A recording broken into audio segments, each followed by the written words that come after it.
on C and Clark. If you'll come up here, we're going to have this open forum. Okay, go ahead. Well, you know, I'm mad at myself, and I've said it before, because I do a half-assed job. People say I do a good job on my TV and radio show, and to tell you the truth, I don't. This is such a war, I should be devoted to this 12 hours a day. And I'm telling you something, what Galen just told you hits the nail right on the head, but it's worse than that. We're already in this global union. We're already in global architecture. We're already in the international community, which is unelected, unaccountable, and controlled by transnational entities that call themselves banks, but they're not banks. They are charlatans, they are con artists, they are confidence men, very old families, Rothschilds, Rockefellers, and a dozen other organizations, but that's the power axis, those two families.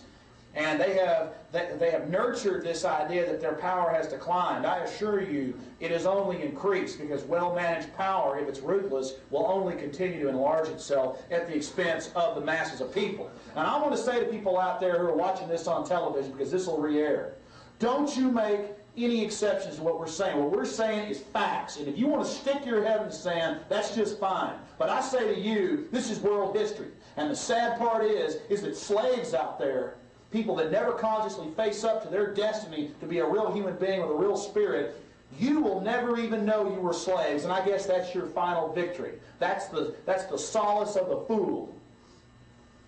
And I say to the fools out there, it's time for you to wake up. It's time for you to start getting educated about what's happening, because we're tired. We work our butts off at this. I charge against the enemy every chance I get, and I don't do the best job sometimes.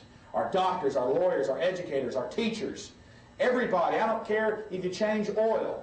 You've got a mind, you've got the facts, and you've impressed me time and time again. Get out here and get access television shows. Go out there and call into these radio shows. By our spirit and our example, we can lead the fight against this growing corruption that is enveloping the entire planet. And I hope when they prepare these tapes for rebroadcast that they put this information with what I'm saying after what Galen said, because what I'm saying doesn't make very much sense unless you see the preceding argument. And it's not just an argument, it is fact.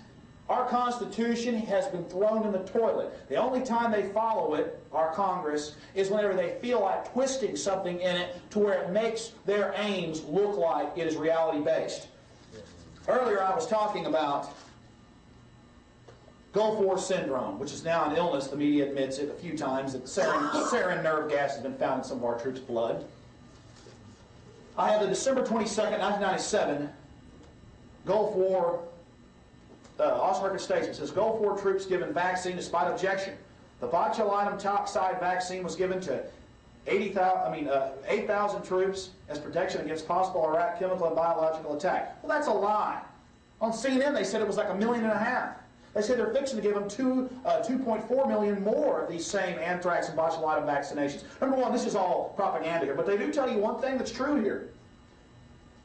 The soldiers were not told the vaccine now being studied as a possible source of the variety of health problems known as Gulf War syndrome was unlicensed. And it goes over here in 1964, I said 66 earlier, the FDA agreed to let the Department of Defense use experimental drugs to protect against battlefield exposure without following all FDA rules, including informed consent. Guys, this is just, and here it is, The Statesman, Monday, December 22nd, 1997, page A3. I want to tell you something.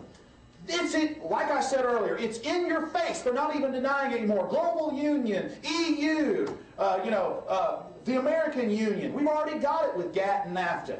And all it means is the deindustrialization of our nation. It's not free trade. It's not free trade when China has a 15% tariff on us and we have a 2.2% tariff on them, and they have most favored trading status. And the World Trade Organization tells us that's free trade, that's real, economics, and the American public and the American citizenry and worker can compete with anybody. Are you knocking America, Mr. Jones? Are you putting down America? Hell no. I'm standing up against those that are destroying this country as we speak. And why am I fired up? Because this is war. Absolute, unabated, total war against our nation. And I'm going to stand up against it as long as I live. And I say to those out there, in In closing, the establishment with its multi-jurisdictional task forces, the MJTF, controls your local police. They're training with the military. Even 60 Minutes admitted the transfer of military equipment, armored personnel carriers, helicopters to the local police of this nation under federal control. I didn't believe this a year ago when police officers used to come up and tell me about it. It's true. Make no mistake, we are mirroring Nazi Germany, and the Jews of the future are going to be the Christians. Understand that and wake up to that.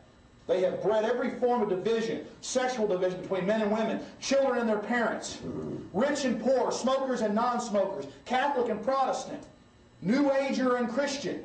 I speak to many young people, college students, and they say the problem is the Christians.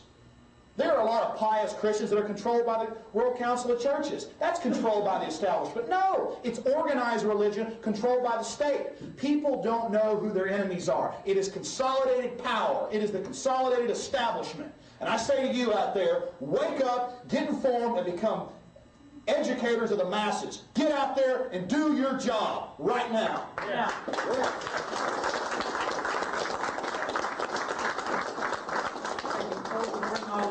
Puppet, and the establishment will realize that we're not just going to accept their Caesars upon us. If you know how the Roman Empire worked, the Caesar was only the capo, the front guy of the emperor. We got to tell the emperors, we will get your Caesars the hell out of here. We don't want them here. Right. I was